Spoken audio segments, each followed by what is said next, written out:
MS Dia Preview, informação até você. Tem entrevista que não é entrevista, que é praticamente uma resenha, mas não é resenha pelo fato da experiência em jornalismo e em política que esse cara que eu trago aqui tem. Nielder Rodrigues, muito tempo de estrada na imprensa, muitas letras escritas e uma observação aguda e precisa que você vale a pena conferir nesse vídeo.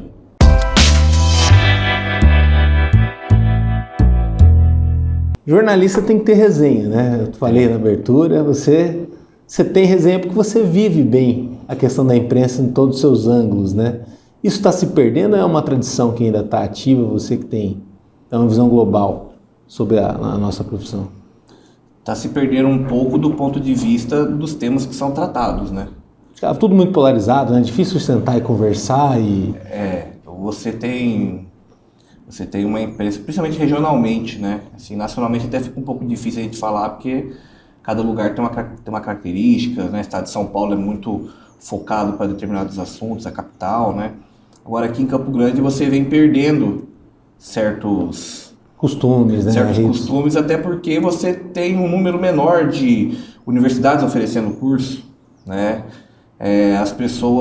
Muitas pessoas entram na faculdade para fazer jornalismo, não por interesse em determinados assuntos como política, economia, esportes, né, que foi o meu caso, né, mesmo depois indo para outras áreas e gostando de outras áreas, você tem uma aptidão inicial, né? E hoje em dia o pessoal está muito indo porque viu o BBB e quer ir, quer ser famoso, quer fazer TV. Tem a câmera, né? Tem o glamour, né? Tudo mais. O esporte te levou para o jornalismo? Como que foi essa história aí, mais ou menos?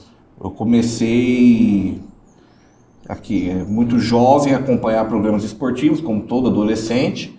Que é uma forma da gente se conectar, né? É uma forma de você se conectar, né? Sempre quis ser jogador, mas obviamente o sobrepeso ali não colaborava, né? E também o talento não era tamanho para segurar. E a vida de jogador é uma vida difícil também, né? Bom, claro, aqueles 3% lá que brilham, ganham uma nota, mas o resto leva uma vida espartana. Eu sou operariano, né? Então eu tenho essa ligação com o regional muito forte. Eu queria jogar no Operário, não tinha vaga, não tinha categoria de base na época, né? Não tinha categoria de base, eu fui treinar no comercial. No rival. Vila Olímpica ainda? Vila Olímpica, aqui próximo. Não era o Comper ainda, era a Vila Olímpica ali. Não, era o Comper ainda, já era a Vila Olímpica ainda. Eu treinei na base do comercial e eu vi que não dava. Eu falei, não dá porque é outro ritmo, eu quero estudar, quero fazer outras coisas. Eu fui me interessando cada vez mais pelo jornalismo esportivo. Eu podia muito bem fazer educação física e trabalhar com esportes, tudo, igual meu irmão fez, mas eu tinha aptidão de dar opinião, sempre tive isso muito forte, dar opinião.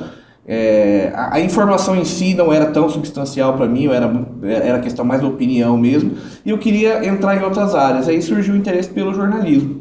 E aí fui fazer jornalismo, ao mesmo tempo, maçantemente, eu falei assim, mãe, eu vou fazer jornalismo, eu preciso acompanhar conteúdo de qualidade. Sim. Aí eu falei, assina uma TV por assinatura, blá, blá, blá, blá. ESPN, Brasil. Para mim foi uma referência. Que é meio que um sonho, né? Até hoje, assim. Eu acho que ali era o grande centro. Nem né? existe mais, né? ESPN Brasil não existe mais. É a ESPN da Disney, tudo 1, 2, 3, 4 lá. Mas era Mas é um jornalismo de opinião, né? Era a ESPN Brasil do Trajano, né? Sim. Aquela foi a tua grande inspiração.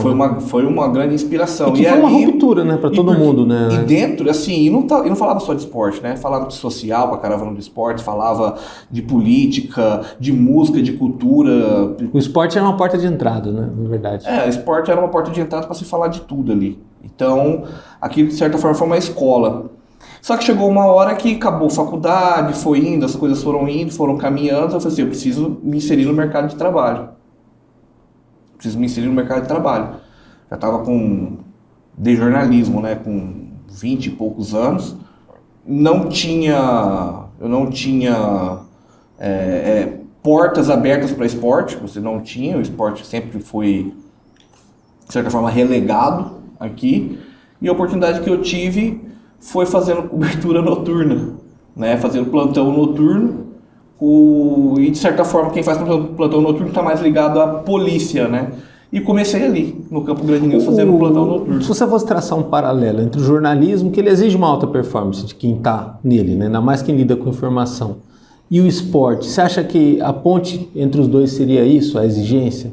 Porque o atleta a gente quer dele, né? Eu sou atleta do nosso time, ou vai ter a Copa do Mundo daqui a pouco, tem a seleção brasileira, é meio que erro zero, né? E o jornalismo também é, de certa forma, isso, né? Claro que no online dá para corrigir, a matéria ela é republicada, se constrói, mas no impresso ainda é meio cruel quando se erra, né? E na TV, com os ao vivo, mais ainda. Então, o jornalismo ele é um ambiente austero, né? Como é o esporte, né? Dadas as totais diferenças, né? O teatro também, para quem vai para o jornalismo pensando na parte de cultura, né? Vê alguma conexão com a televisão e com o teatro, são ambientes assim de limites, né? Tal, tudo. Mas ele tem a sua área própria, né? Que nem você falou, quando você vai para cuidar de uma coisa só, você acaba tendo que cuidar de tudo, né? As redações, elas estão sempre penduradas, elas estão sempre precisando. Sim. E as pessoas têm que preencher a lacuna, né? Ainda mais quanto mais experiente, mais lacuna preenche. Então, Danilo, o que eu enxergo hoje, assim, nessa conexão do jornalismo esportivo, o jornalismo esportivo regional, né? Ninguém, não vai aparecer um que vai aparecer que vai negar isso. Não. O jornalismo esportivo hoje regional, ele tem uma séria dificuldade de conseguir, qualquer jornalista que queira ser jornalista esportivo em Mato Grosso do Sul, não vai conseguir. Essa ser específico, né? Porque não tem, específico, porque você não tem um esporte fortalecido, ou pelo menos em franca expansão. Não existe isso aqui. No Mato Grosso já tem isso? O Elcio Pinheiro sentou nessa mesma cadeira outro dia, fala do Mato Grosso como se fosse um Eldorado, por conta de um trabalho de base do No Mato Grosso tem até por uma questão de um rádio mais forte, um rádio esportivo mais forte. Você tem equipes em disputas mais fortes, um futebol mais organizado. O futebol é o carro-chefe. E você tem um futebol mais organizado lá. Muito pelo Cuiabá, mas não só pelo Cuiabá, porque eles se organizaram. Talvez o Cuiabá ele reacendeu toda uma tradição, né? Que aqui seria, se vamos supor, um operário voltasse a deixar de respirar por aparelho, seria uma festa. Apesar que o Cuiabá é uma coisa, o operário seria outra, não seria um similar. Se eu falo do operário pelo tamanho da marca, o similar do operário seria o misto. Sim, mas digo assim, pelo tamanho da marca, né? Porque não é qualquer marca. Vamos supor, o Ceni teve aí um embalo grande aqui. O Ceni seria o Cuiabá. Hegemonia, então. Mas ele não conseguiu, no noticiário esportivo e nessa questão do business, trazer muita mudança, muita diferença. Mas porque não cresceu o suficiente. O Ceni não conseguiu chegar numa terceira. Você acha que se tivesse crescido, teria dado esse boom aí que o Cuiabá deu para o Mato Grosso? Teria com certeza. O Cuiabá conseguiu o boom porque foi para uma Série B, foi bem numa Série B e conseguiu chegar a uma Série A e se manter na Série A, e a perspectiva agora é que se mantenha novamente. Tem atletas de bom nível ali, de alto rendimento. É um projeto mesmo, sustentável, né? Dá para perceber é um projeto que tem dono, né? É um clube que tem dono. Sempre foi um clube empresa, e mesmo sendo um clube empresa, ele se converteu para a SAF agora. Ou seja, a SAF é interessante. Só que a SAF, o que é? Os clubes vão ter donos. O Cruzeiro hoje tem dono, o Botafogo tem dono, o Vasco vai ter dono. Todo time vai ter dono, né? Você acha que isso pode esfriar o esporte um pouco, de certa forma? Bom, na Europa isso acontece, né? Você pega grandes clubes, acho que o Manchester United, quando trocou o dono, o pessoal não gostou, se revoltou, reclamou muito. Na Inglaterra, até times pequenos têm dono, né? Eu acho que não vai esfriar, eu acho que vai mudar a forma como a gente vê o esporte. Vai mudar. Isso está estimulando nacionalmente e regionalmente. Estimula o saudosismo também, né? Falava, o passado está sempre em construção, né? Qualquer mudança que acontecer agora muda até a forma da gente ver o passado, né? A força do dinheiro não tem como. O Brasil está indo muito atrás. O Brasil vai fazer Premier League, tem mais de 30 anos, fez 30 anos, né?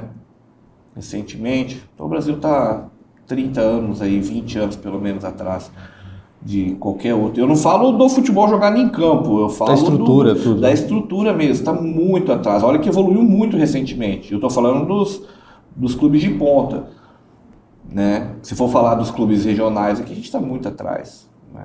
Nossa, não tem nem...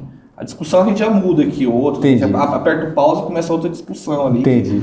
É completamente diferente, mas nacionalmente falando a gente está muito atrás. Que é muita coisa, né? Quer dizer, é você reformular o local do espetáculo nos estádios, é você melhorar a estrutura deles para quem trabalha neles, no caso tanto a imprensa quanto os jogadores, e você lidar com a questão do torcedor, né? Do engajamento do público, da sociedade. Então, são várias frentes de uma guerra que vem sendo perdida durante muito tempo, né? Quando você fala do regional, por exemplo, assim, outras pessoas que a gente também já conversou aqui no site, fala de ter que tirar dinheiro do próprio bolso para poder fazer uma cobertura, ou faz a cobertura. Eu acho que eu vou até perguntar para você, assim, todo fim de semana tá lá para escrever um texto de jornalismo esportivo, algo parecido, às vezes uma redação, você acha uma brecha para conseguir aquilo. Não se tem a liberdade total de criação, de apuração, de cobertura, né? Não, eu trabalhei muito tempo, né? Comecei, como eu disse, no Campo Grande News noturno. Eu saí, quando eu voltei, né? Eu tinha uma liberdade ali, porque era eu e eu ali só na redação. Então eu falei, eu vou escrever o que eu quiser. Eu escrevia. Tendo, claro, que fazer a cobertura baseada em concorrente, aquela coisa toda. Eu tenho que fazer a cobertura baseada em concorrente, no que é pedido, que é uma cobertura dos fatos que estão acontecendo naquele momento, tudo. Então, tem uma minutagem também, né? De você ter que ficar de tanto tempo. Sim, de quanto tempo atualizando, tudo. Então, o tempo que sobra para você fazer, o que você, acho interessante fazer isso daqui, é pouco.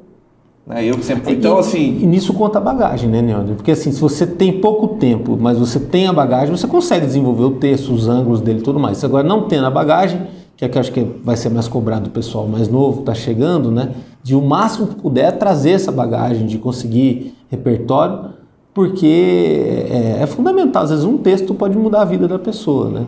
Eu ainda acredito nisso. Né? Muda. Porque dependendo de quem vai ler, né? Ou de quantos vão ler. Não é tão corriqueiro, mas pode mudar. Já teve algum texto que mexeu contigo? Você trabalhou só em Canhão, Campo Grande News, Mídia Max, Correio do Estado, teve participação já na televisão.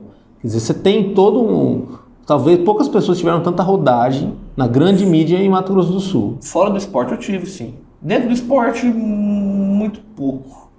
Muito pouco, mas dentro do esporte eu tive, sim. Eu já fiz coberturas de questões indígenas, fui para... Eu estava no Jornal Estado na época, fiz a cobertura de uma ocupação lá em Japorã, né? Foi bem marcante, com certeza ali. Tanto é que depois os indígenas da região ali ficaram me ligando depois, falando toda a situação. Um pouco antes da morte se sentiram mais protegidos. Do Dosiel Gabriel, em Não, foi depois. Que aí ficou mais tenso ainda o negócio. Foi uma situação que o Vanderlei Bispo, que era prefeito de Japorã na época, ele veio para Campo Grande falando que os indígenas ali, Guarani Kaiowá, estavam comendo cachorro porque não tinham o que comer. E era verdade? Cachorro do mato. Eu fui até lá, a gente entrou nas áreas, queriam até impedir a gente, mas depois, com muita conversa, a gente conseguiu chegar lá na sede da fazenda que estava ocupada, né? E foi bem no dia que estavam fazendo a retirada do gado, que a Polícia Federal escoltando a retirada do gado, estavam fazendo um dia que estava bem intenso. Consegui chegar lá, tudo. Dificuldade de língua também, que nem todos falavam português. Eu tive a sorte de encontrar o capitão da fazenda, da aldeia Porto Lindo, né? Que ele estava lá próximo, ele ajudou a gente a chegar lá. Ele, como ele fala português bem fluente, ele ajudou a gente até a conversar. E ali foi uma situação que eles conversaram, mostrei a situação, tudo. Falei assim, vocês estão comendo cachorro? Ele mostrou, não, cachorro aqui, ó, esse cachorro aqui doméstico, a gente não está comendo, não, a gente come cachorro domado, que a gente vai caçar. Ou seja, era tudo fruto de caça deles ali. Mas eles estavam numa situação ruim, né? Passava vendaval, levava tudo as coisas deles. Mas até para denunciar também não é tão fácil, né? Mas foi assim, eu ter feito esse material foi muito impactante para mim, mas foi uma matéria que teve uma certa denúncia também, porque eles estavam fazendo um leilão, né, lá perto para angariar fundos para proteger os fazendeiros, né? Era um leilão de proteção. Ou seja, você sai de Campo Grande e Mato Grosso do tamanho da Alemanha, são realidades totalmente diferentes, né? Tudo é muito específico, sim. Né? Essa matéria, por exemplo, eu tenho... É um exemplo da capital conseguir trazer a realidade do interior, porque nem sempre acontece. A capital é muito fechada, né, no meio dela, na cobertura dela, né? E no interior, hoje em dia, cada um tem o seu... É muito diferente do interior da capital, né? Esse conteúdo que eu fiz aqui pode ter chegado na capital, não foi tanto assim, mas lá para eles foi importante, porque conseguiu barrar algumas situações, eles se sentiram mais seguros. Que é a presença do jornalismo também. É a presença de alguém ali falando, ó, tem alguém olhando aqui, entendeu? Então não tá ao léu, né?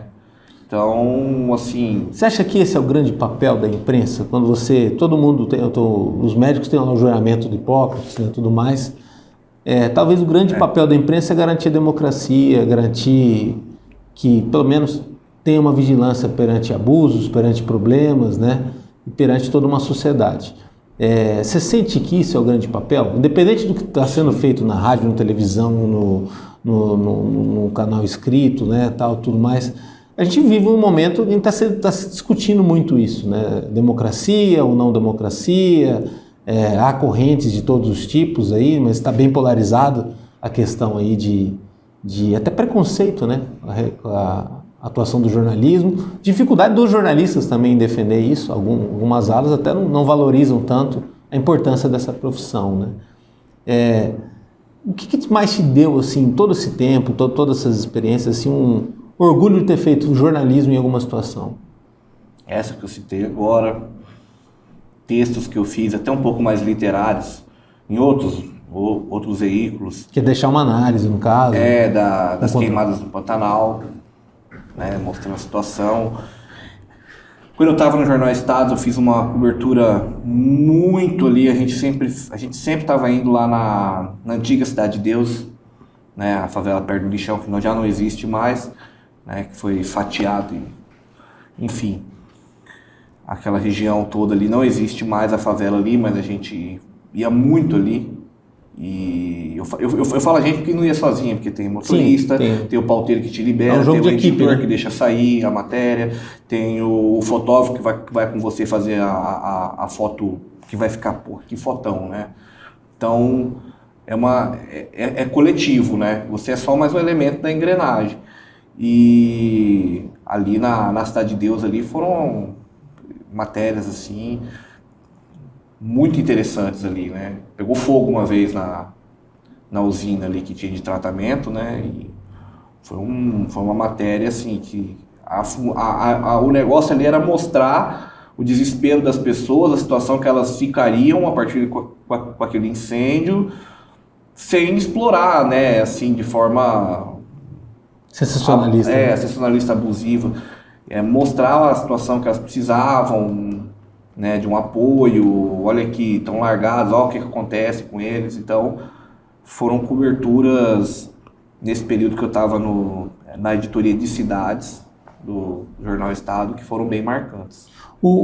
Você fala disso, talvez uma experiência até um pouco longínqua, né? Tá lá em 2015, por aí, né? Acompanhando mais ou menos a tua história. De lá para cá mudou muito a situação da imprensa quanto à contextualização? A gente se rendeu mais ao imediatismo? Se rendeu mais ao imediatismo. Porque aí tem gente que vai culpar um veículo X ou Y, mas a verdade é assim, você tem um público mais impaciente, muito impaciente, um público que ele quer pílulas e situações, e uma dificuldade para o diálogo, que isso tudo atrapalha bastante a contextualização, né? Que talvez seja, vamos botar aí a arma mais forte da imprensa, a contextualização. Ela é mais imediata, o público quer algo mais imediato, mas também quer algo diferenciado. Só que até por uma questão de recursos humanos, a imprensa não consegue aqui regionalmente oferecer tudo. Recursos humanos e recursos financeiros também. Sim, né? A estrutura, né? Você fica refém da estrutura. De uma forma geral. Então você acaba, assim, a imprensa daqui, hoje eu vejo ela mais adepta ao imediatismo, mais adepta aos cliques, que é o que vai garantir um retorno que não é só pro patronal, né? Mas quando você fala o clique... É o que garante também o salário, que não é É interessante isso, porque assim, quando fala clique é só os sites. Mas hoje as rádios elas também estão no YouTube, também estão medindo a sua audiência por meio daquilo ali. Sim. As TVs elas também estão no YouTube, buscando alguma forma de estar ali. E os jornais impressos, eles também têm a versão eletrônica deles, né? Onde eles também estão visando cliques e também tem anunciantes, é uma forma de complementar a receita ali, né? Então o jornalismo hoje ele é muito refém do clique. Ele é muito refém do clique. No Mato Grosso do Sul, pelo menos. A gente sabe que o jornalismo é imperativo isso. O jornalismo ele sempre foi carro-chefe da comunicação social. Sempre foi o carro-chefe. Pela importância que ele está lidando. E né? hoje ele já não é mais. Você acha que a publicidade passou na frente? Não, redes sociais. Que é um elemento difuso, né? Totalmente difuso. Assim, o jornalismo sempre foi carro-chefe, transmitir informações, etc., e hoje já não é. Regulamentar seria o caminho, você acha? Sinceramente, eu não tenho opinião quanto a isso. Eu só sei que... É que o termo regulamentar ele é muito confundido, né? Sim. Por exemplo, assim, as pessoas podem, às vezes, entrar na internet e dar uma opinião com um perfil falso. Então, você não tem um CPF virtual, eletrônico, né, que seria importante. Outra, a questão da liberdade de expressão, liberdade de imprensa, parece que virou a mesma coisa, né? Às vezes as pessoas emitem opiniões, primeiro sem saber a consequência dessa opinião. E outra, sem saber também o que é ser jornalista, né? Que liberdade de imprensa é para jornalista, não é para qualquer um. Sim. Né? E a liberdade de expressão, realmente, a gente está num país livre, tá, você tem uma liberdade de expressão, desde que você tenha a consequência dos seus atos. Mas isso foi né? misturado lá atrás com o senhor Gilmar Mendes derrubou a exigência do diploma, tudo, e acabou misturando tudo. Eu também acredito que o diploma não seja tão assim, mas o diploma de jornalista, mas eu acredito que existem outras formas. Por exemplo, um cara que é formado em sociologia, esse cara tem condição de ser jornalista. Uma credencial, no caso. Desde que ele passe por uma pós-graduação em jornalismo específica, para quem quer ser jornalista, mas tem um curso da área de humanas, né? Um cara que é formado em história. Como é nos Estados Unidos, mais ou menos. Assim. Esse cara pode ser jornalista também. Vou fazer uma pós-graduação, um curso complementar, porque existem as técnicas de jornalismo, a ética, não sei o quê, esse cara precisa entender isso. Mas em termos de formação, eu não vejo que o curso de jornalismo, como eu fiz, comunicação social, habilitação em jornalismo, e hoje como jornalismo é o único meio de se jornalistar. Mas é importante que tenha alguma formação. Mas enfim, voltando ao... Então, para você deve também ter sido muito diferente a profissão da academia também, né? Da faculdade. A academia, ela só te lança pro negócio. Não, ela te lança, te dá um embasamento teórico, que muita gente ignora. Principalmente quanto à ética, eu acho que é fundamental, né? A gente ignora, mas você tem que estar atento àquilo, né? A parte teórica, tudo, do curso, entender certas situações para você. Você não vai entender muito bem no momento, mas quando você entra no mercado, você tem 5 anos de mercado, você vai lembrar. Aquilo que eu aprendi é isso aqui, ó. Aquela aula de semiótica que eu falava, o que é isso, gente? Não tô entendendo nada. Você vai entender, é isso daqui. E aí, algo que o cara que não tem esse embasamento, ele não vai ter esse recurso para poder ter um pilar ali, um parâmetro. Aquela aula de psicologia da comunicação é o que pode definir você colocar uma foto de... Você vai falar de um estupro ou de um abuso, que não seja um estupro consumado em si, apesar que hoje já é, né? Tudo é estupro, né? Mas não precisa ter a consumação em si. Mas você vai falar de um estupro, você coloca a foto da vítima com o cabelo molhado, assim, tudo. Se você se atentar à sua aula de psicologia da comunicação, você vai falar, eu não posso fazer isso. Sim. Tem até um peso, né, no caso no caso do receptor, né, do público. Como que ele vai receber aquilo, né? Como ele vai entender aquilo, não no consciente dele, no subconsciente. Aquela coisa, por que o semáforo é vermelho? Por que o semáforo é verde? Porque é o amarelo? Porque as coisas são... Porque o comércio, a maioria das vezes, usa do amarelo e do vermelho e do azul. Porque os jornais são vermelhos e azuis, entendeu? Depois você vai entender aquilo para fazer uma simples matéria. Você vai achar, não, mas é uma coisa besta, não sei o quê. Não é. Tem todo um conceito por trás, um estudo, tudo que uma foto que você coloca em determinada situação pode implicar aquela pessoa que está na foto, mas... E o mais interessante é ver depois... O entendimento que a pessoa vai ter Sim, daquilo. o mais interessante é ver isso na assessoria, né? Porque o político, ele tem lá ele é sensível, né? A qualquer situação, ainda mais numa campanha, ele fica mais sensível ainda. Sim, né? sim. Não é só divulgar, né? Não é só comunicar. Porque tem a contra-comunicação, hoje em dia tem as fake news, aqui um exemplo claro. A mentira sempre existiu, o sensacionalismo também. Ó. Eu acho que o fake news era uma mentira, mistura de sensacionalismo com mentira. Mas hoje a propagação ela é incrível, né? Ela é muito forte, né? Por conta dos celulares, da internet, né? E eu acho que até quem lança não tem nem controle daquilo, ao contrário da imprensa, né? Tudo é muito calculado, né? Embora as pessoas não saibam, tudo é muito calculado em jornalismo, né? O que sai, o que era para ter saído, o que não saiu. Nem sempre. Acho que não? Não, nem sempre é tudo muito calculado, não. Acho que às vezes nesse ritmo frenético de imediatismo e pouca coisa pensada, né, você tem um editor para uma redação de 20 pessoas e esse cara tem que controlar todo mundo ali. Mas assim, aquele conteúdo mais estratégico, ele geralmente é calculado, né? Uma matéria especial. Não, o conteúdo estratégico, esse material especial, ele é calculado, só que cada vez ele é menos... Calculado. Não, ele é menos feito, porque existe Sim. essa demanda crescente do imediatismo, produção, que as redações muitas vezes não dão conta. Tem muita gente desistindo do jornalismo. Hoje em dia você tem poucos, a oferta de curso de jornalismo se reduziu, não é por causa, não precisa do diploma, não é por isso, porque o mercado não absorve quem não tem. Sim. E ele depende porque muito... as pessoas estão procurando menos, porque... E ele depende de maturação, né? Você tem já mais de uma década na profissão. Quando que você sentiu que você estava no seu melhor momento? Depois dessas vivências. Melhor momento, você diz... Não, como profissional? Hoje. Hoje, agora. Ou seja, vai toda uma estrada para isso. E a tendência, eu quero que existam melhores momentos ainda. Sim, né? sim. Mas meio que atinge o ponto de equilíbrio, né? Tal, né? De tudo, né? De saber assim, ó, o que vier eu sei fazer. Sim. Eu sei tocar, né? Essa banda aí e tal, para qualquer instrumento eu sei fazer. Sim, eu assim, já fiz polícia, até cultura eu fiz um pouquinho, né? Muito pouco, uma coisa ou outra, mas isso é normal, não é uma coisa exclusiva minha. Muita gente tem isso também. Eu já fiz polícia, aí eu desisti, falei, não, polícia não vai dar para mim, por isso, por aquilo, N motivos. Eu vou tentar migrar aos poucos, que foi difícil, migrar para política. E aí eu comecei a fazer política. Eu queria fazer materiais mais densos, etc. Não é fácil também fazer tantos materiais mais densos. Mas a demanda ela é mais apreciada de política, porque a gente está num estado onde a política define muita coisa, né? Não, o que dá audiência mesmo é o Carnificina. Para resumir, é a coisa do aconteceu, que foi atropelado, não sei o quê. É lógico que hoje, pelo momento, se você fala das manifestações que estão acontecendo, isso vai dar audiência, mas é porque é o que está em alta, né? Independente da política. O garimpo tem que ser maior, no caso, em política, né? Mas em política você lida com influência também. Porque né? a política, e muitas vezes a política ela é feita só por fatos. E eu acho que a política... Por que eu migrei também? Porque eu acho que a política precisa ter um pouco mais... O jeito que a gente faz polícia aqui, a gente não trata de segurança pública, a gente trata de ocorrências. A gente... Fatos, aconteceu isso, aconteceu aquilo. A gente não discute segurança pública.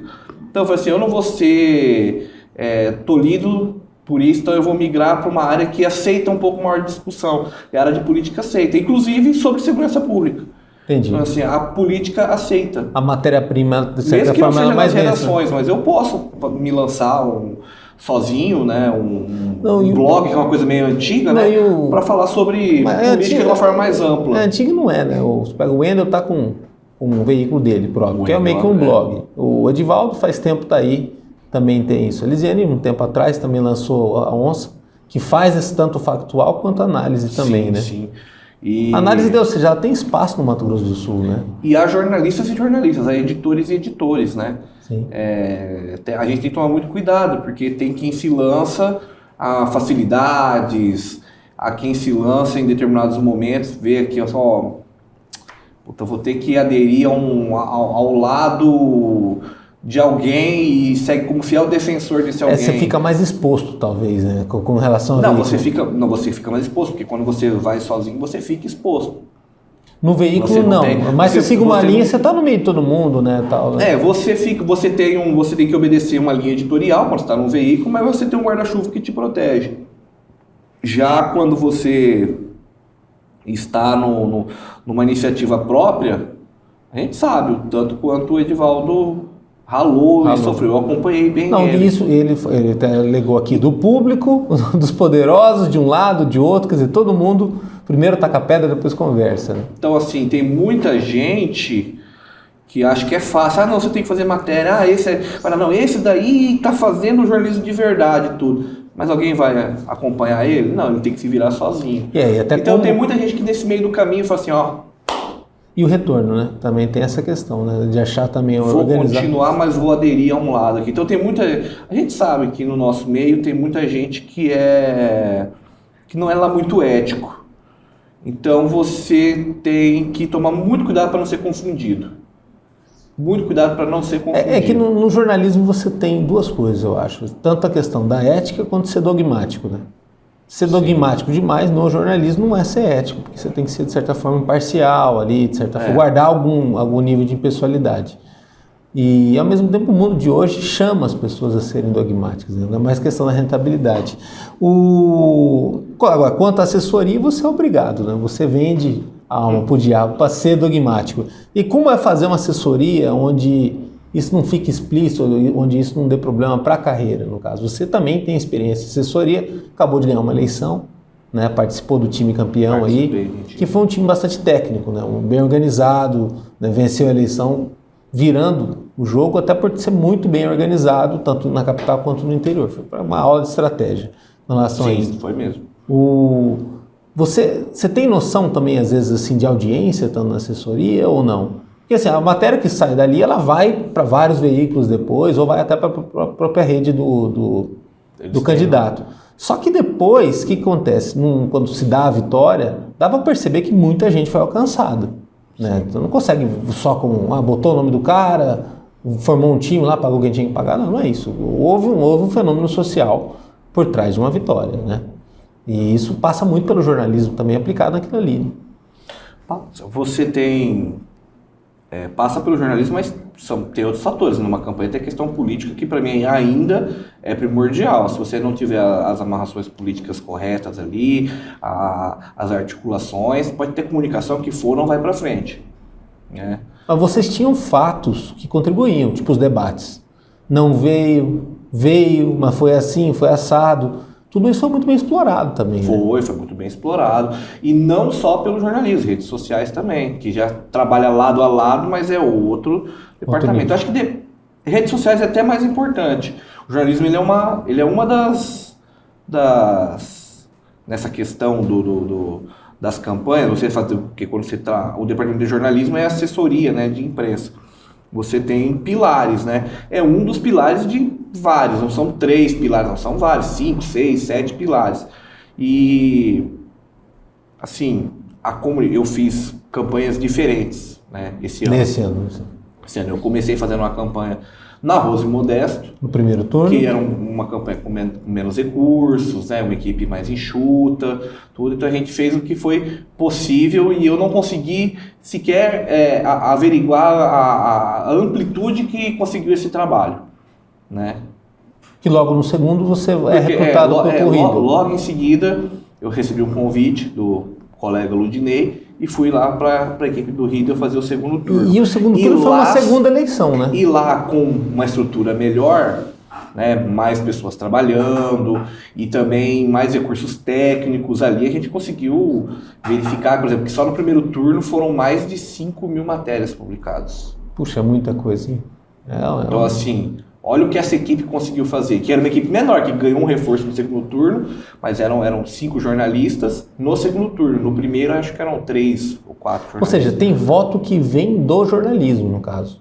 Tem. Né? Tem voto que vai vir da rede social, tanto mais assim, reativo. Mas tem. Porque, como eu disse anteriormente, o jornalismo perdeu um pouco de importância. Porque antes o jornalismo... Nas campanhas anteriores você sentia que era mais forte. Comunicação de massa, o jornalismo, comunicação social, o jornalismo, de certa forma, ele estava numa ponta de lança. Hoje ele recuou um pouquinho mais, ele tem que se inserir no ambiente de redes sociais. Quando você fala 5.000 matérias para 30 dias, é quase o volume de um veículo oficial, né? de um órgão de imprensa. Foram 45 dias, né? 45 dias. Primeiro. Então, assim, foi um volume muito grande. Sim. Né? Ou seja... Conta um período da pré-campanha também, né? Mas é um volume muito grande. É um volume, é um ritmo forte. Se você for forte, pegar né? um Campo Grande News, assim, mais ou menos, é em média de entre 90 a 100 e poucas matérias, assim, mas não passa a média, né? A média são 90 e poucos, 100 matérias por dia. Então, assim, é um volume até maior do que um volume se você conseguir colocar 100 matérias por dia rodando, né? É que são velocidades diferentes, né? No caso do Campo Grande News, o Media Max, eles vão ter que sair para escrever de tudo. Ali você tinha uma fonte específica e aí o candidato ajudando também, às vezes, o programa de governo estando à disposição ali, ajuda muito. Mas é um ritmo muito forte, né? E isso faz uma diferença muito grande, né? Porque acompanha, de certa forma, outros ritmos da candidatura, né? Que envolve adaptações e erros. Por isso que eu acho que foi até uma campanha muito moderna nesse sentido. Então, assim, nessa questão do segundo turno, eu cheguei lá para ser um reforço, né? Cheguei para reforçar, já existia uma estrutura, cheguei para fazer um reforço, para fazer acompanhar algumas agendas, tudo, assim, eu não fui um elemento no cerne daquela estrutura. Mas eu consegui ali, nesse pouco tempo, segundo turno, 4 semanas, eu consegui acompanhar e ter uma noção muito boa de que, assim, a estrutura, que quando você tem uma estrutura, você faz a diferença, Isso até nos veículos também, né? O fato de ter participado de mais isso, e é portfólio também, né? Assim como outros portfólios. Como você acha que o portfólio no jornalismo ele é visto? Porque as tomadas de decisão elas são bem aleatórias, né? Tanto de uma contratação, de uma troca, quando a pessoa resolve trocar de veículo, tem a questão financeira que impera bastante, tal, tudo. Mas deveria ter também o público, né? Porque, teoricamente, assim, não é todo mundo que vai criando um escopo de várias experiências diferentes, como essa também, que eu acho até que valida, nesse caso, pelo menos, para muita coisa fora daqui também, né? Que aí eu acho que não teria tanta diferença uma campanha top fora com uma campanha top aqui dentro. Sendo top, valida no profissional. Sim. Para a imprensa daqui, você acha que teria muita dificuldade para um profissional daqui, quando ele se insere no mercado de Rio, São Paulo, Belo Horizonte, ou o mercado gaúcho também, que é bem... Você diz um profissional daqui se inserir no mercado de lá. Cara, eu acho que ajuda. Mas para você entrar porque aqui é carpida, né? Lá também é carpida, né? Mas assim, você tem ritmo diferente, né? Mas para você conseguir entrar em qualquer mercado, mesmo quem vem de lá para cá, você precisa ter alguém que te conhece, que vai abrir as portas para você. Isso daí vale para qualquer local. Esse ele é um mercado muito pessoal ainda, né? Ainda é. Mas acho que isso daí vale para qualquer carreira, não só para carreira no jornalismo. Você você almeja mudar de um lugar para outro, você tem que ter alguém que vai pelo menos te guiar. Mapeamento, no caso. Porque assim, eu conheço X pessoas, essas X pessoas vão poder te ajudar porque eu vou pedir. Eu vou te apresentá-los, pelo menos, né? Não precisa nem pedir, mas apresentá-los. Você fala, tô chegando, não sei o quê. É um método. E se você tiver currículo, né? Quanto maior o seu portfólio, melhor. Mas você fala de estrutura, por exemplo, assim, o profissional aqui, lidando com a estrutura que tem aqui, que é muito específica, né? Cada lugar do Brasil, acho que tem uma escolha.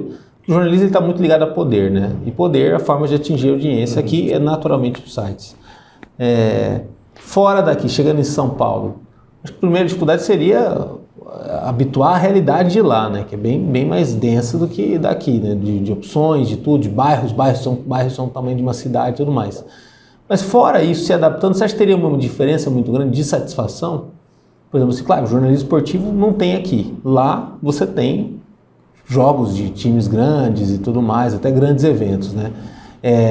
Dominando a técnica aqui, lá também é fácil de exercer? O dia a dia... É a mesma coisa. A né? técnica você faz.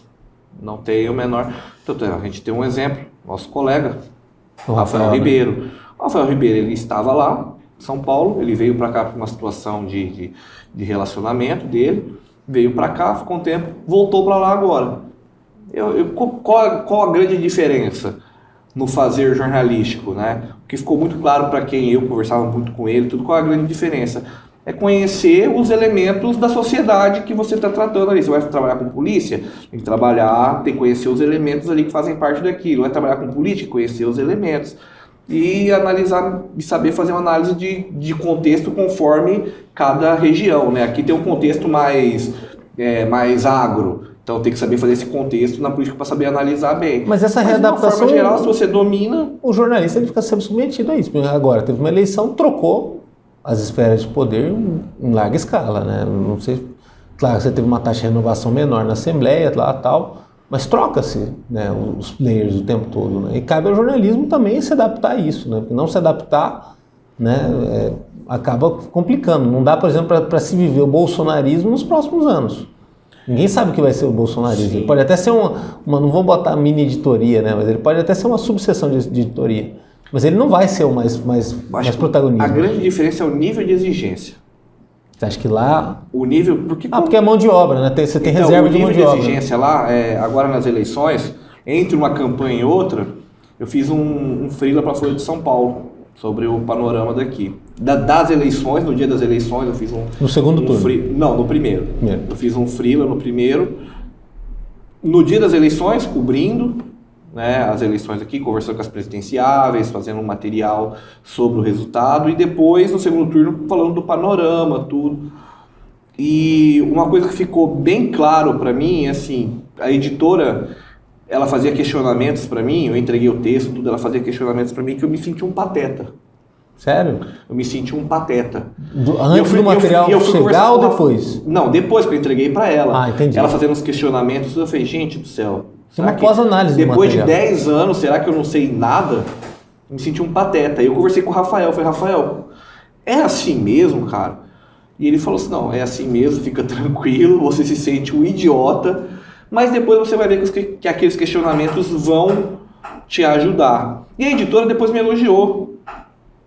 Eu falei assim, bom, então eu era um pateta, mas nem tanto, né? Porque eu fui um pateta de ficar tão preocupado assim, mas, não é que eu vou ficar despreocupado. Mas é porque assim, a informação, até a Globo News fez um tempo atrás uma propaganda, falava que era que nem água, né? Faltando da sede, em excesso, transborda e tal.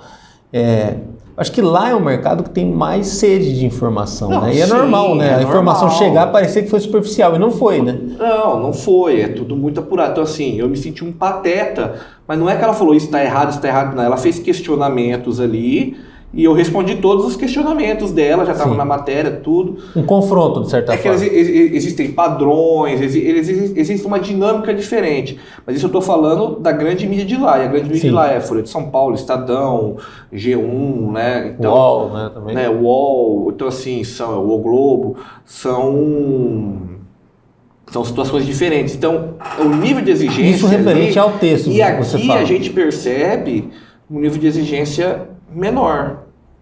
Ou seja, você pode publicar o texto da sua vida. Pode ser que o editor E tem que ser menor, porque se não for menor, não vai ter mão de obra. Entendi.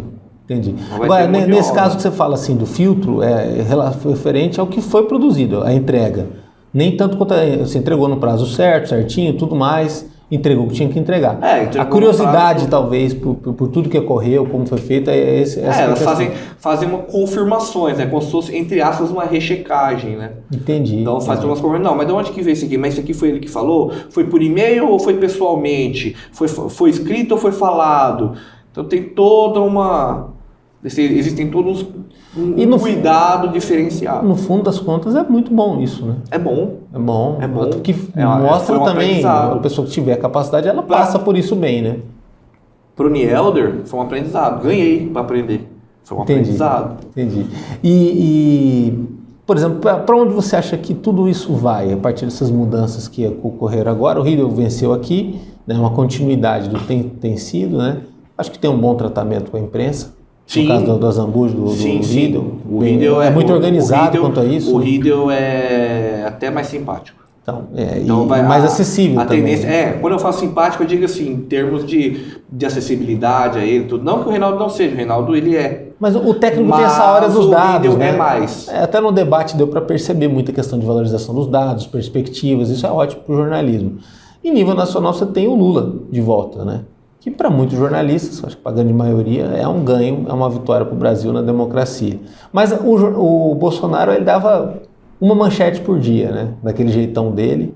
Às vezes até uma manchete engolia a outra, porque estava pronta de manhã, aí vinha à tarde outra, até que depois se perdeu de tanta repercussão, passou a não ter nenhuma, pela forma como estava lidando com a imprensa. Mas tem uma relação o Lula sabe usar melhor os canais de imprensa que o Bolsonaro? Sabe. Ou o Bolsonaro soube usar, mas ele não soube ser o personagem pronto para isso? Não, o Lula eu acredito que vai saber usar melhor. Só que a questão, usa melhor assim, na questão de postura. De repercussão, capacidade. A questão é que, assim, qual vai ser a postura que a imprensa vai adotar a partir de agora? Né? O que eu acredito? Que vai ser uma postura crítica. Acabou a eleição, vai ser uma postura crítica. Né? E é outro Lula, não é o mesmo Lula. Não é, né? Não é o mesmo Lula. Qual vai ser a postura do Lula diante de críticas? Hoje mesmo eu estava ouvindo já a Vera Magalhães, que todo mundo sabe que ela tem um quê mais lavajatista, né? Ela que é odiada pelos bolsonaristas, né? Foi atacada, tudo, mas ela não está muito longe de ser uma petista, de ser uma defensora da bandeira vermelha. Ela tem sim ali um campo de visão dela, assim, mais próximo ali do pessoal dos lavajatistas, né? E ela já estava falando em estelionato eleitoral. Já começou estelionato eleitoral, não sei, ela estava falando isso hoje.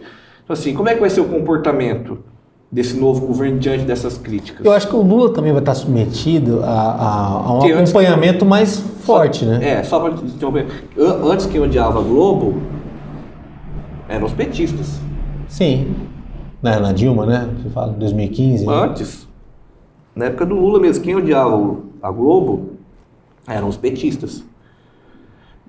Com o andar da carruagem, os petistas falaram assim, a Globo tá certa, e os bolsonaristas começaram a odiar a Globo. O bolsonarismo, ele é uma situação que ele mudou tudo. Eu tô usando a Globo como um exemplo. Mas mudou o centro, mudou a esquerda, mudou a direita, de certa forma, e ao mesmo tempo, a gente não tem uma essência de dizer o que é o bolsonarismo, né?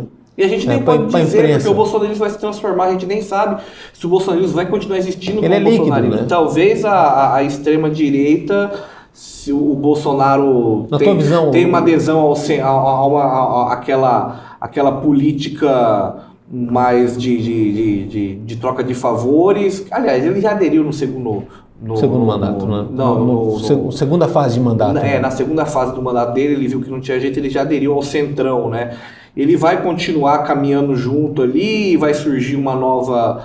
Porque eu vi vídeos de pessoas bloqueando as estradas, falando, o Bolsonaro não é mais nosso presidente. O que nós queremos mesmo é uma intervenção militar. E você não vê ataques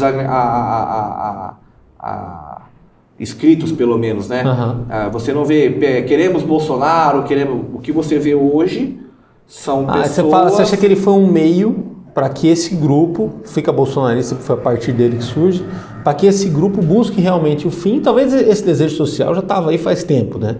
É que ele ganha todo um caldo... Não tem resposta, porque está tudo tão imediato, não tem como ter resposta imediata. A gente não sabe nem quem puxou essas manifestações. A gente não tem nem ideia de quem puxou. Foram caminhoneiros? Não foram.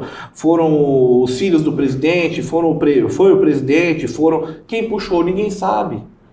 A única coisa que pede é intervenção militar. Foram militares? Não, também não sabe, porque os militares também não, vamos garantir a ordem democrática, acabou. E para a imprensa? A gente não sabe de onde surgiu. Então é muito prematuro apontar qualquer coisa, mas o que dá para saber é o seguinte: existe, o que dá para, eu pelo menos consigo afirmar, existe uma extrema-direita consolidada no Brasil, que se usa muito da comunicação de massa, das redes sociais, que se usa muito das redes sociais. Que ela consegue recrutamento, né? Que fica independente de qualquer veículo de comunicação social, né, tradicional, e recruta muito bem, tem um engajamento altíssimo, e são independentes de lideranças da política tradicional, que é o que a gente tem, eleição, tudo, Bolsonaro. O Bolsonaro... Eles não dependem do Bolsonaro. Ou é o líder da vez, eles podem trocar. Por exemplo, assim, quando classifica como extrema-direita, eles deveriam estar conectados ao centro, pelo menos, algum centro, ou centro-direita, ou centro. Essa extrema-direita, ela passa a ser independente mesmo, ela se autoalimenta, no caso. Aí isso se representaria o Bolsonaro.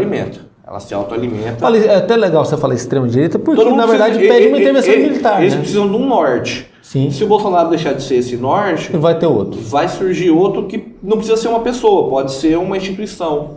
E olhando a pauta política, no caso, dentro da cobertura política, em redação e tudo mais, né? Esse movimento ele passa a conseguir pautar ou ele depende desse esforço enorme de ocupar uma rua, uma avenida por longo tempo para poder ser notícia? Porque a notícia eu vejo assim como um commodity, né? Então você tem lá uma manchete num dia, você deu. Aí você vai ficar dando a semana inteira de manchete para isso, sendo que não mudou tanto o cenário. É complicado para o jornalismo, né? Olha, Danilo, assim, mas é o que está acontecendo, é o que está mexendo. Eu acho que a grande questão consegue na convulsão social, no caso. Se aquilo que está causando a convulsão, vai. Mas estamos enjoados, vamos falar de outra coisa. Não, aquilo está fechando a estrada, está fechando a avenida, vai ser pauta. Você nunca vai deixar de ser pauta. Pode diminuir a relevância. Talvez não vai saber usar o palco, né, no caso, né? Porque, mas vai continuar. Mas a grande questão é que todo movimento, quanto mais ele dura, ele vai precisar se estruturar mais. E dentro dessa estrutura começam a aparecer os pontos fracos, começam a aparecer os líderes, etc. E a partir dali você começa a saber como desestruturar. Então hoje esse leão que está rugindo, vai continuar rugindo. Mas vai começar a rugir mais fraco, vai indo, e aí vão aparecendo os pontos fracos e as possibilidades. E a ponto de caber numa caixa também, né? Que eu acho que é a tendência, né? Bom, você teve muito problema com a Covid-19, né? Então, pessoal. E muitas pessoas morreram nesse período, você perdeu ente também nisso. Você acha que fez diferença para esse ano de 2022, na disputa eleitoral, tudo que aconteceu com relação à pandemia? Porque a pandemia parece tão distante hoje, né? E ela foi até outro dia antes. Não, estamos em pandemia ainda, né? Ainda estamos. Né? Ainda estamos em pandemia. Sem a máscara, alguns vacinaram, tinham que vacinar, outros ainda não. Tem toda essa questão brasileira ainda, né? Essa diversidade toda. Ainda estamos em pandemia, não acabou a pandemia, só estamos com ela com um certo controle. É igual a AIDS, é uma pandemia há 30 anos. Mas enfim, foi para mim o grande diferencial foi a pandemia. Uma que com a pandemia a situação econômica seria outra, não tão diferente, mas seria outra, não seria tão ruim. E a forma como o presidente se comportou negando os problemas durante muito tempo, né? Que não eram nem problemas causados por ele. Ele não teria nenhum problema. Ele fala assim, temos um problema, mas não foi um problema causado por ele. Não sei por quê. Ele se negou a assistir, né, a população em determinados momentos, mas com certeza a postura e o comportamento negacionista influenciou bastante, porque a gente está, eu não sei exatamente os números, mas está aproximadamente aí chegando a 700 mil pessoas. Algumas famílias foram inteiras, outras foi um ente, foi um amigo, tudo isso muda muito. Porque a pessoa não vai estar mais aqui, né? Fica aquela lacuna, fica aquela lacuna e você carrega isso. Então você carrega isso. Muita gente não votou no Lula porque ama o Lula. Da mesma forma que muita gente votou no Bolsonaro. Essa direita mais de centro, moderada, progressista, votou no Bolsonaro por uma questão de seu voto anti-PT. Eu tenho isso em casa, teve gente que votou na minha família, apesar de tudo que a gente passou, mas teve gente que não suporta, né, o Lula, o PT, é ladrão, é isso e aquilo, e votou no Bolsonaro porque não suporta. O Bolsonaro continua sendo voto anti-PT. Ele encarnou isso, né, praticamente. E eu conheço já muitas pessoas que não são lulistas, não são petistas, não, são pessoas estão mais voltadas para o PSDB, ou alguma coisa assim, alguma coisa de centro-direita, mas abraçaram essa candidatura do Lula e votaram no Lula nos 2 turnos, porque é o voto anti-Bolsonaro. Eu acho que o Lula ele conseguiu compreender esse papel que ele ia ter agora, que ele não seria a esquerda. Foi ele migrar para o centro durante a campanha, né? Não, antes da campanha que ele trouxe o Alckmin, ele trouxe a Simone, no segundo turno. Chamou até agora está chamando a União Brasil para o governo, que ele quer formar base também. Então assim, e é tão rápido assim, é porque não surgiu ontem essa ideia. Essa ideia vem de antes. Então ele soube desse papel dele, que ele teve um amplo apoio agora, tudo, mas nesses 4 anos agora não vai ser tão fácil como foi em termos de apoio popular. O duro da pandemia é que a gente dependeu como nunca do governo, né? Acho que, assim, até quando fala o SUS, né? Tem gente que enalteceu o SUS e tal, do mais pobre ao mais rico, todo mundo ficou na mão do governo, seja para suas atividades econômicas, seja para a questão do atendimento da saúde, né? E a falta, talvez, que o governo fez, e claro que o mais bolsonarista não vai admitir isso energicamente, mas existe uma falta de governo, né? E boa parte dessas mortes foram leniências do governo, pesaram depois, né? Tal. Bom, Mato Grosso do Sul, você acabou participando de uma assessoria, de uma campanha muito focada em programas sociais. Sim. Esse é o caminho de um Brasil pós-pandemia, um Brasil em crise, de certa forma? A gente está sempre em crise, né? A crise da vez é uma crise de retomada, né? É que toda vez vem aquela conversa do não pode entregar o peixe, tem que dar a varinha e ensinar a pescar. É muito complicado, porque primeiro que os salários no Brasil são baixos. Sim, tem uma perda de renda tremenda, né? E você tem são baixos e você tem uma classe patronal que acha que você é obrigado a trabalhar para eles por aquele valor. Se você nega, acha ruim.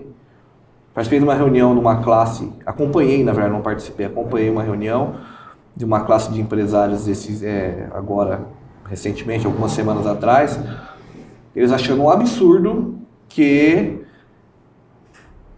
os funcionários se negavam a trabalhar por eles por 1.200, que preferiam fazer outras coisas. É que eu não podia me... Você não podia falar, mas isso aí eu acho que está com cara de ser supermercado. Exatamente. Então. Eu não poderia... E reclama do turnover e tal, mas não sobe a faixa de renda e tal. E eu não poderia me insurgir ali, mas...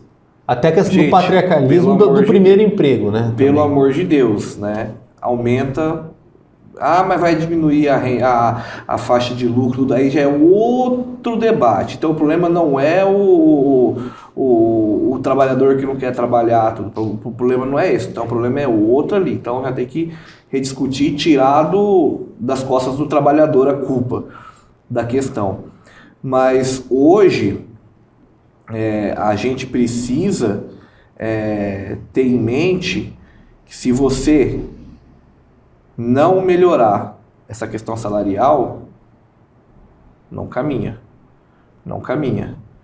Tem uma inclusão de verdade. Mas eles não aceitam porque é pago, porque eles pegam o auxílio. Por isso que não aceitam. Então é melhor ficar em casa por 600 do que ir para a rua trabalhar por 1.200.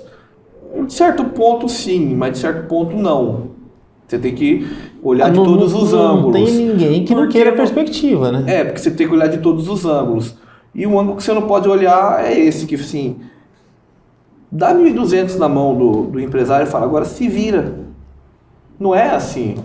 E precisa de alguém, né, para produzir. Né? Dá na mão do empresário e fala assim, não, se vira um mês todo. Não se vira, 1.200 é muito pouco. Mesmo em Campo Grande, que não é um grande centro, que as coisas não são tão caras assim ainda. Está se tornando. Né? Sim. Então, você precisa analisar desse ponto que os programas sociais, eles são necessários. Mas eles não podem se tornar uma medida... paliativa, não é verdade? Eles são uma medida paliativa. Além do paliativo. Elas não podem ser uma medida fixa. Tem que haver algo a mais. Uma mudança da sociedade. Mas houve por muito tempo, porque junto ao Bolsa Família, você houve uma geração de empregos muito grande. Quando foi... Por quê? Porque o governo Lula foi bom. Ok, até concordo nesse ponto de vista. Mas também porque o momento foi muito bom. Era o super ciclo das commodities, etc. A abertura de crédito. O grande tchan do governo petista foi aproveitar esse super ciclo, esse dinheiro entrando a rodo no país, e promover o crédito. E saiu todo mundo ganhando. Uns mais, outros menos. Mas banco ganhou, o empresário ganhou, o vendedor de soja ganhou, todo mundo ganhou. Bom, nessa campanha, um dos centros de discussão foi a questão do microempreendedor. Aqui foi tema de discussão, principalmente no primeiro turno, propostas de 3 candidatos, entre eles o Riedel, falando da questão do microempreendedor. Mas nacionalmente, Lula também fala muito do microempreendedor, de cuidar do pequeno, até cuidar da pessoa que passa miséria, para que ela possa comer as 3 refeições. A gente tem plano de segurança alimentar grande no Brasil, mas você tem o drama também do microempreendedor, né? Até que ponto o jornalismo, o futuro dele é o microempreendedor? Porque o jornalista também ele fica submetido a buscar uma segurança, né? A questão dos baixos salários, é o que você falou, acaba gerando turnover. Mas você tem como hoje em dia, com essas ferramentas de, da rede social também, né? Explorando mais, gerar outras formas para o jornalismo. Ou até nas assessorias, eu acredito que já estão pedindo hoje em dia que você seja MEI, né? Para poder, forma de pagar e tudo mais, né? Que é um legado da reforma trabalhista que o Lula parece que revoga. Né? Você ser MEI para trabalhar numa grande redação já é um pouco de sucateamento. Não é sucateamento. Já entra na questão do sucateamento. Que é um reflexo da reforma de 2017. Sim, você está tornando o trabalho ele cada vez pior. Mas o que eu enxergo, porque senão vai virar todo mundo um prestador de serviço, não é bem assim. Não é bem assim. Até porque a informação você não pode ir lá o dia que você quiser e o dia que você não quiser, né? Exatamente. Ó, hoje eu vou fazer cobertura, amanhã eu não vou, tô de boa. Eu vou adiantar meu serviço de amanhã e não vou vir. Não, eu vou escrever aqui umas matérias. Então, o jornalista, o repórter que trabalha ele é um plantonista, numa grande redação, ele não é um prestador de serviço só. Ele vende a força de trabalho dele, tudo, mas não é um prestador de serviço. Ele tem que ser contratado. E isso é muito pouco em Campo Grande. Isso acontece mais nos grandes centros. Em Campo Grande, por hora, tá todo mundo com sua carteira registrada, tudo empregado, com seus direitos garantidos. O grande problema é que você disse o jornalista empreendedor. A gente tem hoje jornalistas empreendedores, né? A gente citou o Jacaré, o Edivaldo, com o Jacaré. Ele é um empreendedor. E ele contrata, porque às vezes ele sai de férias, uma semana, um dia, precisa de um médico, ele contrata pessoas para fazer freelas para ele. Eu mesmo já escrevi textos para ele, né? A Onça, a Lisiane, ela contrata pessoas para trabalhar para ela fixo. Ela tem uma equipe fixa também para fazer as coisas para ela, né? E hoje a gente vê o Wendel começando, e pode ser que mais em breve, porque ele já tem uma cara de site noticioso mesmo, né? Ele mais em breve comece a contratar também. Só que o que você precisa para isso? A grande massa de postos de trabalho está ainda nos veículos. Né? O que você precisa para isso? Né? Para você criar uma onda de empreendedorismo no jornalismo, tudo. Primeiro você precisa ter ambiente. O ambiente em dois sentidos. E são dois ambientes difíceis de se construir. O primeiro ambiente é você colocar ali a questão da pauta fiscal, etc. Essa coisa burocrática que a gente já conhece, que são para todas as outras empresas. Só que no jornalismo tem uma coisa diferente, que é o ambiente democrático. A gente precisa ter um ambiente democrático maior. Mas a gente está num ambiente democrático. Então, você teve, por exemplo, um veículo a 3 mãos, né? Mas era de esportes, né? Era de esportes. Mas cada um podia publicar na sua casa, mas vocês não tinham um ambiente de redação. Isso acha que isso pesa? Tem um local que você se encontra, que faz isso? Porque a gente está nessa área do home office, né? Mas tá a discussão ali junta. Tá, pesa porque a discussão ajuda a elevar, né? A elevar. Pesa sim. Mas voltando a essa questão do empreendedorismo, você precisa ter um ambiente democrático. O que é um ambiente democrático? É um ambiente que vai te garantir você publicar certas coisas e não sofrer represálias dos poderosos. Eu não digo nem da população em si. Sim. Né? Igual a gente está vendo hoje nas ruas. Isso também. O processo é um terremoto para o veículo pequeno desse, né? Entendeu? Pequeno assim, um veículo novo. Aí tem que fazer vaquinha para pagar processos, etc. Então você precisa ter uma liberdade maior de sociedade. Então, o Mauro Betting, né, filho do Jomir Betting, famoso Jomir Betting, o Mauro Betting também conhecido. Só que o Jomir ele tratava de economia e o Mauro trabalha mais com esporte. Ele fala uma coisa que é assim, precisa. Mauro, você já sofreu alguma censura? Ele fala assim, olha, a liberdade de imprensa ela existe. O problema é que você não tem liberdade de empresa. Ele falava isso há alguns anos, né? Sim. Hoje você não está tendo nem muita liberdade de imprensa, que você está sofrendo muitas represálias aí. Precisa se criar novamente esse ambiente de liberdade de imprensa. Liberdade de imprensa não é também liberar fazer qualquer coisa, não é isso. Sim. Né? Por isso que eu sou a favor da regulação. Ou pelo menos conhecer o limite, né? Muitas vezes você não conhece o limite, a regulação vai colocar você avança ele. Vão colocar bons limites. E você construir também um ambiente de empresa, que você não vai sofrer. Aí sim, talvez, com essa liberdade que a gente tem com a internet, então a gente vai poder usar a internet com uma demanda, com vários jacarés aí vindo aí mais adiante. Acho que essa é a grande questão, porque o que acontece? Senão os cases eles são passageiros, né? A gente tem nacionalmente alguns, né? Nasceram recentemente o Metrópolis, que já existia, mas teve um investimento maior, é um grupo forte lá no Distrito Federal. Hoje, mas nacionalmente não era e agora está se tornando um grupo forte nacionalmente. Você tem o Poder 360, que é encabeçado por uma pessoa e já começou também Congresso em Foco também, Congresso em Foco. Então você está começando a ter algumas iniciativas, que foram feitas lá atrás, florescer de uma forma maior. E de certa forma a gente viu mesmo, o próprio Campo Grande News, né, encabeçado pelo Lucimar e pelo Miro, né, foi uma florzinha disso, mas foi num outro momento. Acho que a gente está num outro momento de começar a florescer esse empreendedorismo no jornalismo, porque o que aconteceu? O empreendedor acabou virando grande. O pequeno empreendedor acabou virando um grande empreendedor. E agora acho que a gente está começando a surgir alguns movimentos de pequenos empreendedores, talvez não se tornem grandes, talvez fiquem pequenos, mas dentro disso daí precisa ter condição de trabalho. A questão é condição de trabalho, porque qualquer coisinha hoje você não tem liberdade de fazer, porque vem um processo também numa semana, você não consegue lidar com isso, tudo. Você tem uma estrutura melhor para trabalhar isso daí. E o público também, né? O público absorver isso, não desistir de ler, de apurar, de comparar, de gostar de informação. O público vai ter porque eles trabalham com nichos, né? Entendi. O público vai ter. O público do jacaré não é o mesmo da onça, porque eles trabalham com nichos. É importante ver isso também nos pequenos veículos, né? Aqui, pelo menos em Campo Grande, você vê com nichos diferentes. Trabalham nichos diferentes. E o próprio Wendel que está surgindo agora, a gente citando novamente ele com o Investiga MS, ele está muito com os próprios colegas jornalistas, né? E talvez ele vai ganhar alguns nichos com poderosos, etc. E o jornalista também tem essa questão também dos nichos onde ele é mais forte. Né? Você citou 3 pessoas aí, 3 ótimos profissionais, que sabem lidar muito bem com a questão de transparência. O jornalismo, o cidadão, precisa mexer mais e estar mais atento à questão da transparência, porque o nosso dinheiro está lá, né? Ele corre para algum canto, né?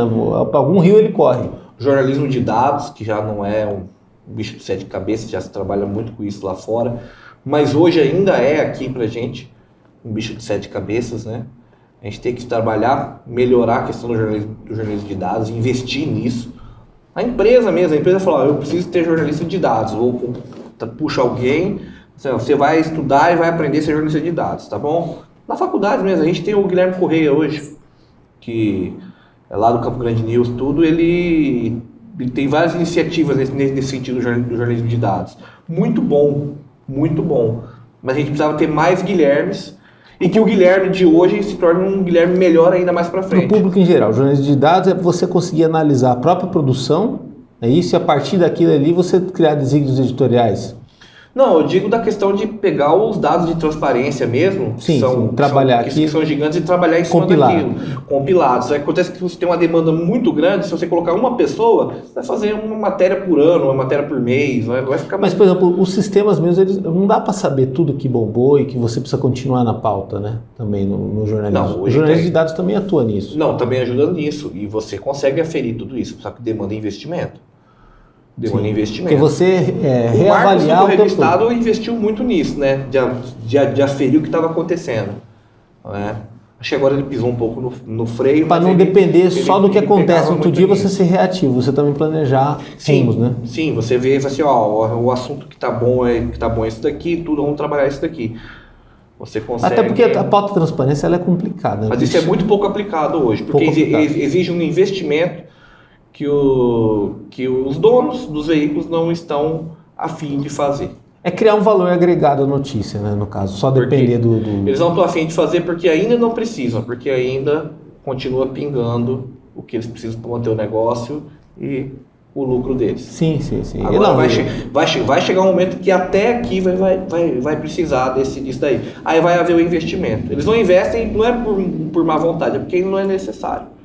Entendi. Para eles, na concepção do negócio. Mas nisso o regime de concorrência é fundamental, né? Porque o que o Media Max cutuca o Campo Grande News, o Campo Grande News cutuca o Media Max para mudar, eu estou dando um exemplo de 2 concorrentes diretos, né? Algo que não acontece tanto no ramo de TV, né? Talvez um pouco o SBT, a Globo ali se degladiando, e os jornais impressos lá no passado foram um sendo parâmetro do outro, tentando ser, né? Fundamental é o mercado, né? A concorrência também para isso aí, né? Sim. O Campo Grande News e o Media Max um concorre com o outro, mas também tem pessoas que só veem o Campo Grande News e pessoas que só veem o Media Max, né? Eles concorrem, mas tem seus públicos cativos também. Você teve nas duas casas, dá para sentir isso? Às vezes o cara que te acompanhava no Campo Grande News, você vai para o Media Max e fala, você sumiu, não te vi mais. É que você só vê um. Sim. Ninguém veio comparando os dois. E né? o Correio do Estado tem o público dele mesmo também, específico. O Correio do Estado, até por ter um conteúdo mais pesado, ele acaba chegando vamos assim dizer, ele chega com mais força no Parque dos Poderes. Pela tradição, talvez. Do impresso, tudo, ele O chega nome com mais também, força. Quando eu fui para lá ser editor, eu fui mais parabenizado por esses, né? Por exemplo, eu vou citar um exemplo, eu vou citar nomes, por exemplo, o Marcelo Miranda, que era da Fundesport, ele falou, eu vi sua matéria lá, não sei o que, no caderno de política, não no de esporte, que eu editava os dois. Ele falava, olha, eu vi sua matéria, tudo, pô, você tem um caminho bom, tudo assim. Aí falou, o fulano comentou tal coisa também, que viu, não sei o que. Então, assim, ali chega num patamar de poder maior. Agora, por exemplo, eu tava no Media Max, eu saí do Media Max, um cara de Corumbá, chegou pra mim, não vi mais, o que aconteceu? Aí eu saio do Campo Grande News, não vi mais matéria sua, tudo, é um público mais... é o cidadão comum mesmo, não está atrelado tanto ao poder. Mas até essa massa do cidadão comum, ela também é segmentada em determinados veículos. Sim, é segmentada. A rádio, ela alcança de uma forma mais democrática? Você que também acompanhou a rádio, televisão também e tal. Eu acho que hoje o rádio, também trabalhei em rádio, ele tem um alcance tão quanto a internet. O alcance é difuso, né? Porque o rádio, a grande questão do rádio é que não dá para você copiar o link e mandar, né? Eu tô tocando isso agora no rádio. Você liga lá, já passou já a notícia do rádio. Trabalhei na CBN também. Então, a rádio ela chega no carro, em qualquer lugar que você está escutando, né? Mas tem esse problema de você não conseguir recuperar o conteúdo. Agora na internet o conteúdo está lá, você consegue Mas ao recuperar. mesmo tempo você lida com o que é mais importante no jornalismo, que é hábito e constância, né? No caso do rádio e da televisão, você tem a questão do hábito e constância muito arraigado, né? Então não dá para medir, mas dá para sentir, né? A potência daquilo ali em relação ao público. Não, o rádio tem uma inserção muito grande. O rádio tem uma inserção muito grande e ainda é uma baita ferramenta. Finalizando agora, se a gente falou muito de jornalismo esportivo no começo, o rádio salva muito ainda o esporte regional, né? De alguma forma, né? A praticidade que ele tem. E, de certa forma, o rádio traz até o saudosismo do futebol, né? A presença dele, algo que depende do imaginário das pessoas, né? Quando você está lá ouvindo a voz de alguém e tudo mais, você tem uma ideia mais ou menos do que era, mas só quem viveu o operário em grande tempo, o comercial, sabe que foi aquilo ali, né? Talvez a gente não faça ideia, não tinha nascido naquela época, né? Mas falam-se numa época muito dourada, fantástica. O rádio, na verdade, quando a gente fala o rádio no interior, ainda é o pilar, porque não existe TV, tem as web TVs, mas ainda com muita dificuldade de sinal, etc. Então o rádio é um pilar de sustentação, vamos falar de futebol, né? É o pilar de sustentação do futebol, porque o esporte acaba não conseguindo, ainda é muito nicho. Quem gosta de vôlei, vai lá ver o vôleizinho ali, vai ver a ginástica ali, o judô aqui. Falar de futebol que é o mais, ainda é o mais amplo. Ainda é o mais amplo. Não é porque eu gosto de futebol, que eu também gosto de judô, gosto de basquete, é porque é de fato o mais amplo. É o que tem mais alcance. É o que tem mais alcance ainda.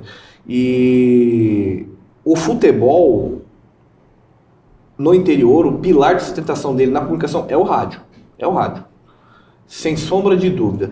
Na capital, nenhuma rádio. Quando eu falo rádio de difusão, aquela de sintonizar. Sim. Na capital, não existe mais rádio fazendo futebol. Isso é ruim, né, de certa forma, né? Mas a longo prazo. Aí entra a internet. Porque eu vou te falar, existe um fenômeno que, por exemplo, Rogério Vidimantas, ele vem de Dourados para Campo Grande, que ele trabalhava na Oi antes, é jornalista também, lá de Dourados. Ele vinha para Campo Grande, ele sintonizava a rádio, não pelo rádio, pela internet.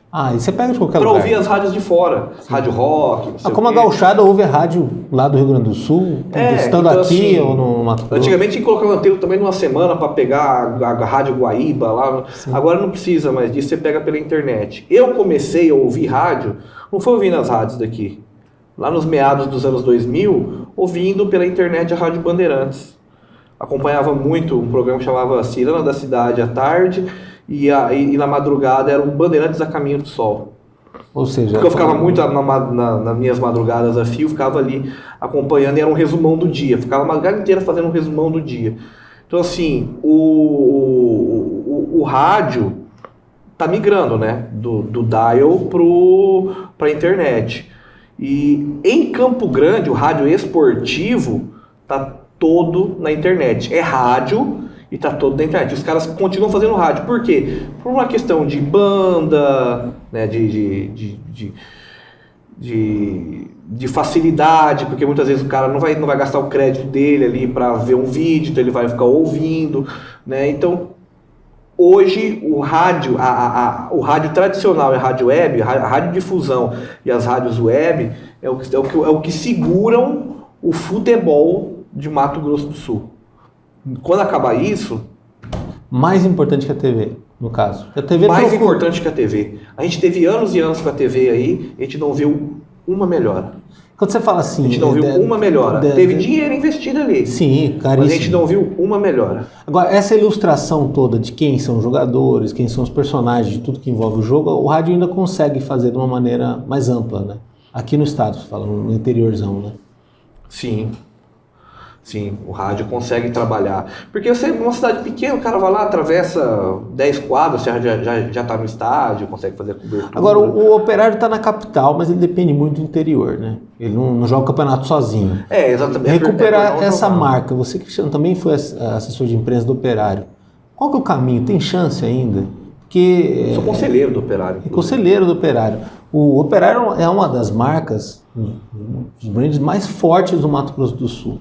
É isso que a gente Ao quer mesmo trabalhar tempo, ele sofre, tem melhorado muito nos últimos anos, feito a arrecadação, tem pagado as coisas em dia e tal, Sim. Tem se posicionado, mas assim, ele é um patrimônio, né?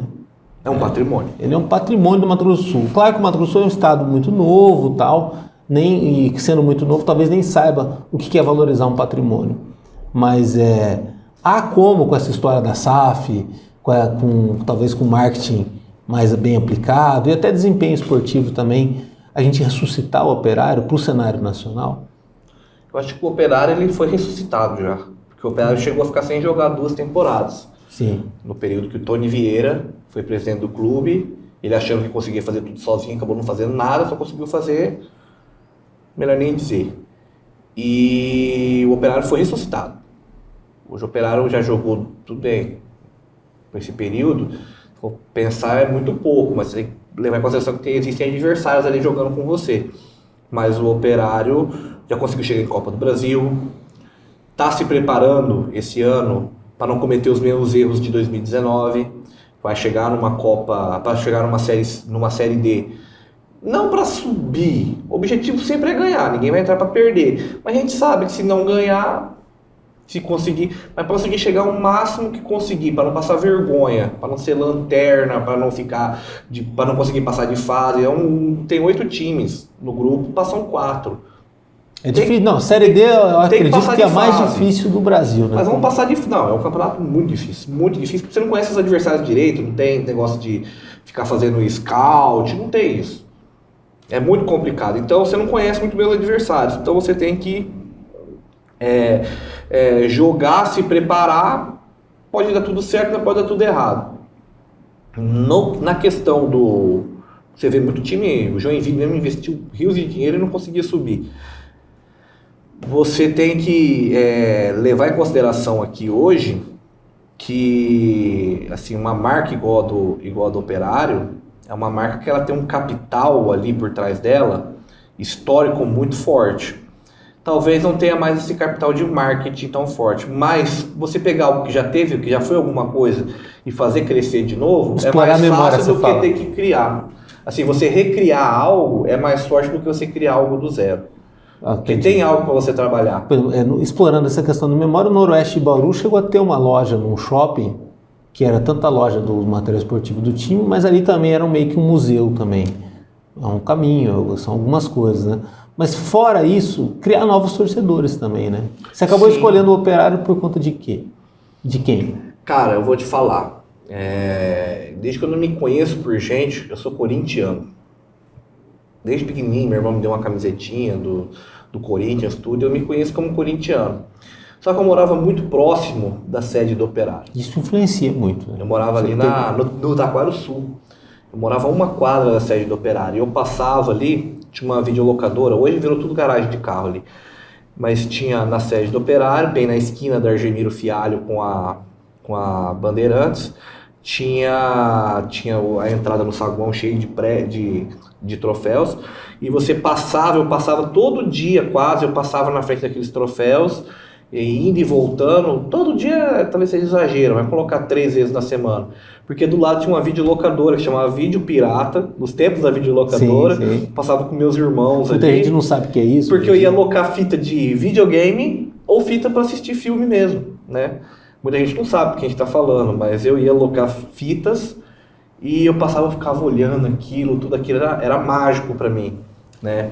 E faltava só um estopim, né? Até que um dia me convidaram para ir no jogo, em casa ninguém levava ninguém, não tinha esse negócio de assistir futebol, meu pai não gostava. E acabou que um dia alguém me convidou para ir e eu fui ver um jogo do Operário e foi só um. E a partir da experiência... Bastou só um. Aí depois eu comecei sozinho mesmo e bastou só um jogo. E eu falei assim, aquele sentimento que eu sentia, agora eu sei. Tanto é que hoje perguntou pra mim, que time você torce? Eu falo, eu sou operariano. E corintiano? Depois eu falo do Corinthians, eu falo, se jogar, porque jogou. Já jogou Operário e Corinthians. Eu chorava, porque eu não tava, falei, puta, 2 times que eu gosto, né, e eu chorei de ver o Operário ali. Quando eu fui ver, eu falei, cara, eu sou mais operariano do que corintiano. Hoje, se você tivesse que escolher entre um outro título mundial do Corinthians, o segundo, o terceiro, vai variar como torcedor de outros times vão ver, né? Ou o Operário na primeira divisão, nem que fosse para ser o 20º, o que você escolheria? O Operário. Operário. Obviamente. Porque o Operário é o time da minha cidade, é onde eu cresci, é o time que se eu quiser eu ligo pro presidente aqui agora e falo, presidente, preciso conversar com o senhor pra gente fazer isso e isso, isso. Segunda-feira tá marcada, inclusive, uma reunião nossa. Pra gente fazer tal coisa, tal coisa, tal coisa. É o clube que eu consigo ter acesso a um treinador, não para atrapalhar o serviço dele, não, o senhor tá errado, não é isso, mas para entender o que ele tá fazendo. É o clube que os torcedores que eu já conheço, assim, não é menosprezando quem torce para time de fora, nada disso, porque eu também torço para time de fora do estado. Mas é o clube da minha cidade, que é o clube que eu consigo ter identidade ali. O Corinthians me representa muito também, mas eu tô distante. É um distanciamento ali, é um negócio que eu fico... agora aqui não, aqui quando os caras precisam de alguma coisa, eles recorrem a mim também. Hoje, assim, não sei se tem então eu consigo me sentir parte. Uma vitória do Corinthians é uma vitória do Corinthians. Mas eu não participei daquela vitória, eu não sei torcendo e passando duas do Operário você é do staff. Agora né? Do Operário não, do Operário, a vitória do Operário, eu não sou do staff, eu sou um conselheiro, faço parte ali de algumas, mas você vive de algumas Operário, situações. Né? Mas, por exemplo... Eu consigo viver aquilo ali com maior intensidade. Então, uma vitória do Operário é uma vitória, tem um tiquinho de vitória pessoal. A vitória do Corinthians, eu gosto daquele time, eu torço muito. É amor clubístico, sim, mas não é uma vitória pessoal. É uma vitória do Corinthians. Agora, do Operário, é um tiquinho de vitória pessoal mesmo. Quantos torcedores o Operário tem hoje? Quantos torcedores? Tem como dimensionar, ter uma noção? Cara, o único meio de ter noção é bilheteria dos jogos, né? A gente teve, vamos colocar aqui, 2019. 2019 o estádio estava lotado de preto e branco, 10 mil pessoas para assistir Operário Botafogo da Paraíba. Quando a gente fala, você fala desse amor, dessa situação toda que existe muita coisa incubada, né? É isso que eu ia falar, tem muita gente que não vai mais no estádio. Mas seria mais ou menos 50 mil pessoas, a comunidade Operário em Mato Grosso? A rede social talvez mostre também um pouco isso. Ativos não. Não? Que quer participativamente, não. Mas eu acho que se o clube recuperar a credibilidade e conseguir ser atraente como entretenimento... Ele passa a ser um... Não, mas vai ser o time da cidade. O Cuiabá se tornou o time da cidade. Sim. Mas e o comercial no meio disso? O comercial também é o time da cidade, né? Mas o comercial é menor que o Operário, né? Não. Que perdoem, assim, sim, né? Coloca como rival, sempre ser parecido, ser igual. Mas o Operário tem uma história maior. O Operário, fora isso, ele tem mais torcedores também. E tem uma torcida que eu acho que é a maior torcida do Mato Grosso do Sul e uma das maiores do Centro-Oeste, né? Talvez daria para colocar a torcida do Operário no mesmo nível da torcida do Atlético de Goiás e do próprio Goiás? Cara, em termos numéricos não, mas em termos de barulho, de paixão, mas com certeza. Por exemplo, a torcida, você tem 10 anos já de esquadrão operariano, e tem 20 anos de Garra Operariana, são duas organizadas. Tem a 77 também, mais recente, mas ela tem um molde diferente, ela não é uma organizada tradicional. Ela tem uma pegada diferente. Então você tem a torcida, a Garra e a Esquadrão. A Garra, por ser mais antiga, a Esquadrão se originou da Garra, tudo. A Garra, ela vai para os lugares, ela é muito respeitada. Se você chegar lá em Brasília, conversar com o pessoal do Gama, a torcida do Gama, eles vão falar assim, Garra Operariana. Fala, Garra Operariana. Se você chegar em Cuiabá, o pessoal da Garra Operariana, eu sou da Garra Operariana, tudo, e o cara for o torcedor do misto, eu falo, é nossa aliada aqui, Boca Suja, entendeu? Se você for para Londrina, os caras vão falar também, que é outro patrimônio, né? Esse é o patrimônio do patrimônio. Operário, a gente lembra do Garra Operariana. Então, assim, a torcida pode não ser numericamente tão grande, hoje mais, mas aquele núcleo que sobrou, nossa, tem um valor, cara, tem um valor imenso lá, porque essas pessoas, elas são sementes que precisa só a gente saber colocar ali, plantar para enraizar e virar uma puta árvore de novo. Desculpa o palavrão. Vai virar uma grande árvore novamente. Valeu. Acompanhe nosso trabalho no www.msdia.com.br ou nas redes sociais, no Facebook, no Instagram. Também tem muita coisa no YouTube. E até a próxima.